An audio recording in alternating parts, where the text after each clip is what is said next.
और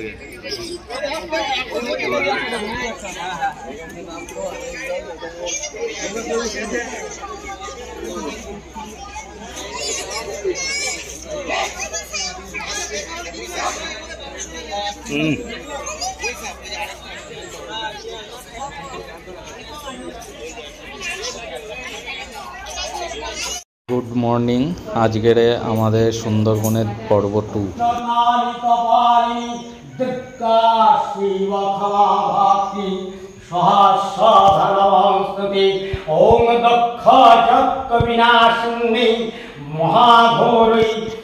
কালকেরও আপনাদের সাথে প্রপার্টিটা দেখিয়েছি। আজকের আমাদের সুন্দরবনে দ্বিতীয় দিন ঠাকুরের পুজোর মন্ত্র দিয়ে শুরু হলো। ভোরবেলা পাখির ডাক, সাথে এই মনোরম পরিবেশ। রিসর্টটা খুবই ভালো রিসর্ট সুরঞ্জনা। আপনারা সুন্দরবন এলে এখানে থাকার প্ল্যানিং করতে পারেন। দেখুন ভেতরটা কিন্তু অপূর্ব সাজানো গোছানো, আপনার মন এমনিই ভালো হয়ে যাবে।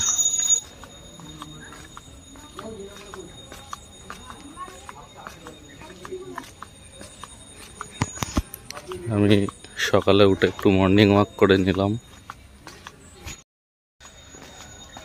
এই পরিবেশে মর্নিং ওয়াক করতে কার না ভালো লাগবে, খুবই সুন্দর। চারিদিকে পাখির ডাক, চারিদিকে গাছগাছালিতে ভর্তি, খুব ভালো লাগছে। আমাদের আজকের সুন্দরবনের ডে 2। আজকেরই হচ্ছে এই সুন্দরবন ট্রিপটার মেন ভ্রমণের যে পার্টটা সাইট সিন, সেটা হচ্ছে আজকেরই। আমরা 3 জন রেডি হয়ে গেলাম। আর আজকেরই কিন্তু যত পশু পাখি এখানে দেখা যায়, কুমির, বাঘ, হরিণ, এগুলো আজকেরই চান্সেসটা বেশি থাকে দেখার। আর আজকের এই চোখ দুটোকে কিন্তু আমাদের পুরো চাতক পাখির মতন করে রাখতে হবে। যেরকমভাবে সেই চাতক পাখি হা করে থাকে না, ঠিক সেইভাবে থাকতে হবে বাঘ দেখার জন্য। আমরা বেরিয়ে পড়লাম। এই যে আমার সঙ্গী। রিসর্টটা কিন্তু অসাধারণ, মানে মন ছুঁয়ে গেছে। আপনারা আর বাইরে বেরোতে লাগবে না, এখানেই যদি ঘোরাঘুরি করেন এমনি সময় কেটে যাবে। যাই হোক, আমরা এখন ঘাটের দিকে যাচ্ছি। আমাদের লঞ্চ চলে এসেছে, আমরা লঞ্চে যাব। যা শোনো আস্তে আস্তে যা। লঞ্চের নিচটা আপনাদের একটু দেখিয়ে দিই। আজকে ফাঁকা আছে। এই দেখুন, এইখানে সব এরকম শোয়ার ব্যবস্থা আছে। যদি আপনার মনে হয় যে খাওয়া দাওয়ার পর একটু রেস্ট নেবেন, এখানে রেস্ট নিতে পারবেন। অনেকগুলো বিছানা এখানে। আর এখান থেকে এদিকে এলেই হচ্ছে রান্না বান্না যেখানটায় হয় সেই জায়গাটা। এখানে সমস্ত রান্না বান্নার অ্যারেঞ্জমেন্ট। আর এই হচ্ছে ওপরের ব্যবস্থা। এখানে সব চেয়ার টেবিল পাতা। আর এই গঙ্গা বক্ষে আমরা 3টে প্রাণী। এই যে এবার এক এক করে সব টুরিস্টরা আসছে।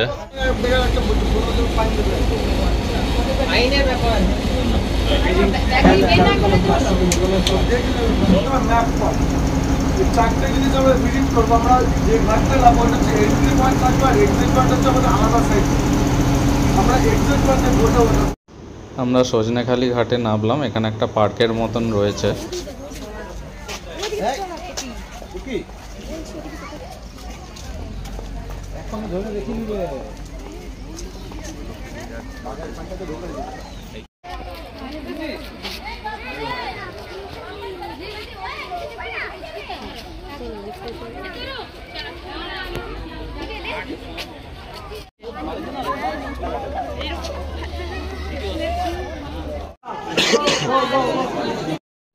এখানে একটা ওয়াচ টাওয়ার আছে।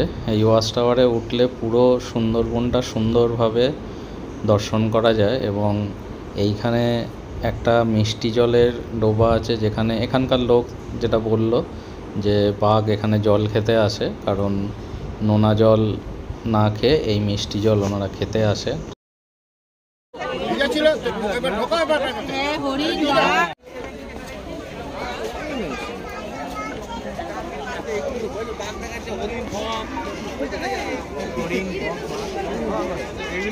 রাস্তাও দেখা যায়।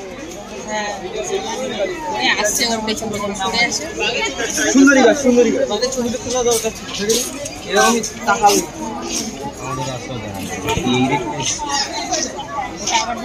কি দেখছো? দেখুন, এটা হচ্ছে সুন্দরী গাছ।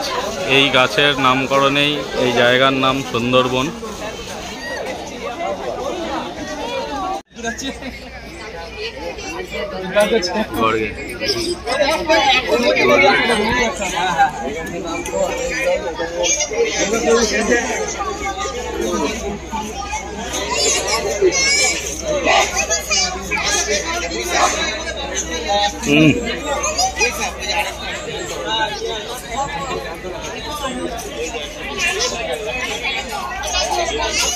আমরা ওই পার্কটা থেকে ঘুরে এসে জাস্ট লঞ্চে এসে বসলাম এবং বসতেই সাথে সাথে সকালের ব্রেকফাস্ট রেডি। মিসেস নিয়ে চলে এলো গরম গরম লুচি আর আলুর তরকারি। আলুর তরকারিটা কিন্তু ফ্যান্টাস্টিক ছিল। এমনিতেও এখানে রাঁধুনির যে রান্না বান্না করছে প্রত্যেকটাই খুব সুস্বাদু। আমরা তো খুব তৃপ্তি সহকারে খাচ্ছি প্রত্যেকটা খাবার, খুবই ভালো।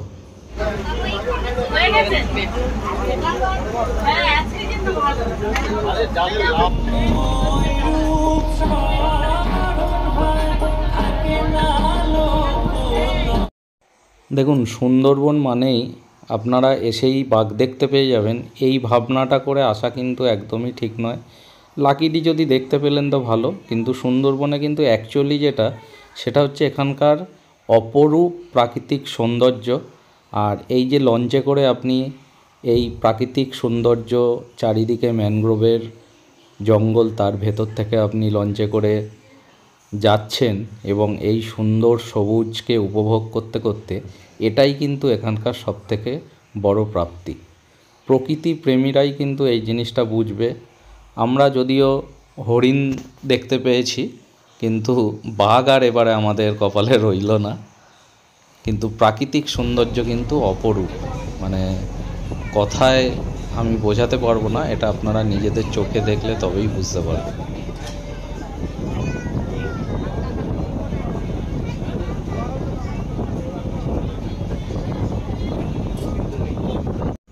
আমরা লঞ্চে করে নদীর বুকে ভাসতে ভাসতে একটা মোহনায় এসে পৌঁছালাম।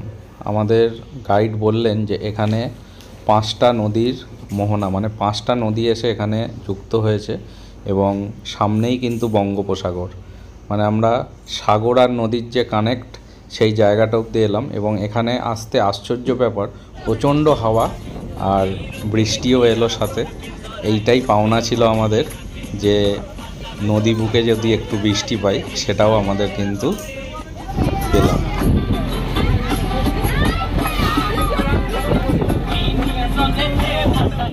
লঞ্চে কিন্তু চোখ একদম সেই চাতক পাখির মতন করে বসে রয়েছি আমরা, কারণ কখন যে কুমির আর বাঘ দেখা দেবে বলে তো দেখা দেবে না, হয়তো এলো, আমরা দেখতে পেলাম না। ওই জন্য নজর কিন্তু একদম পুরো ঈগলের চোখের মতন আমরা রেখেছি।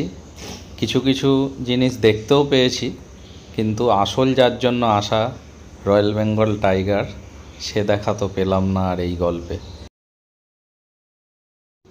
দেখুন, জীবনে বৃষ্টি তো আমরা সবাই দেখেছি, কিন্তু নদীবক্ষে লঞ্চে বসে বৃষ্টির ফোঁটা এবং সেই বৃষ্টির ফোঁটাগুলো নদীর জলে পড়ছে, সে এক আলাদাই অনুভূতি। দেখুন, মেঘলা ওয়েদারে আমরা লঞ্চে বসে আর বাইরে বৃষ্টি হচ্ছে, সেই বৃষ্টির একটু ছোঁয়া হাতে লাগিয়ে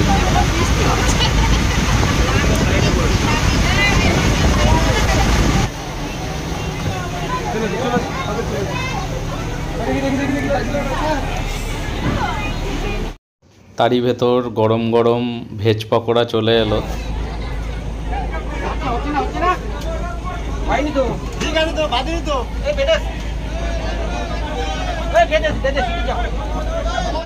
আমরা আরেকটা ফরেস্ট এরিয়ার ভেতরে এসে পৌঁছালাম। একে একে লঞ্চগুলো আচ্ছা এখন বলছি সবাই সব আমরা কোথায় রেখেছিলাম বলো তো তাজ পুরে নাকি গোকুরাঞ্চল গোকুরাঞ্চল ভাই মানে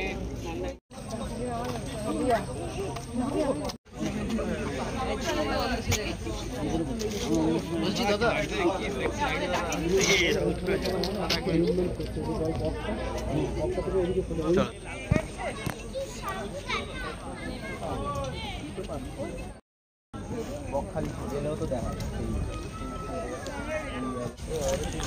এটা ফরেস্ট ডিপার্টমেন্টের ভেতরে, এখানে যারা ডিউটি করছেন তারা এখানে থাকেন।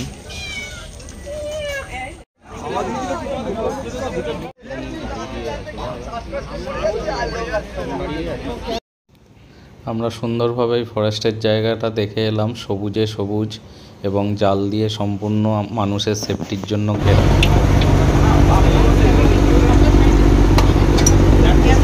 কালকের যে রাঁধুনি ছিল একই রাঁধুনি না চেঞ্জ হয়েছে?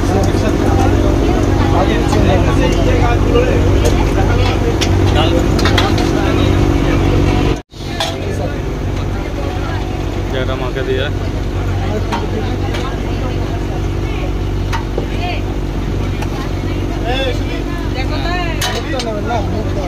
না মুখ নিচ্ছে না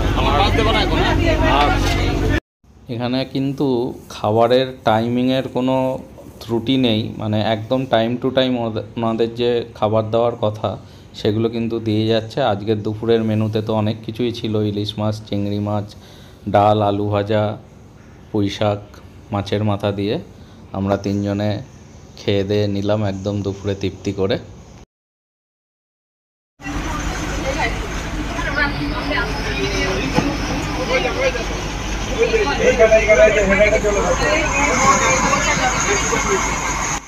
আমরা অ্যাকচুয়ালি খেতে বসেছি আর সেই টাইমটাতেই একদম হরিণ দেখা দিয়েছে, কিন্তু আমরা নিজেদের চোখে দেখেছি কিন্তু ক্যামেরা বন্দি করতে পারিনি, কারণ বুঝতেই পারছেন ওই টাইমটায় হাতে এঁটো ছিল। আর দেখেছি খুব সুন্দরভাবে, কিন্তু আপনাদের দেখাতে পারলাম না।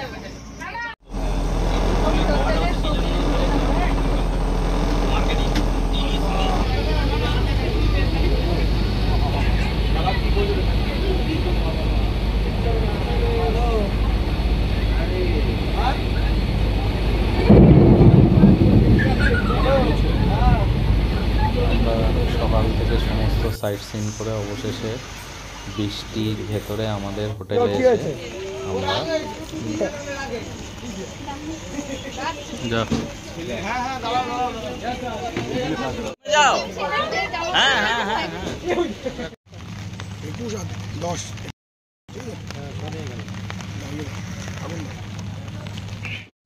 আমরা ঘুরে চলে এলাম। আজকের ওয়েদার দেখুন, বৃষ্টি ভেজা ওয়েদার।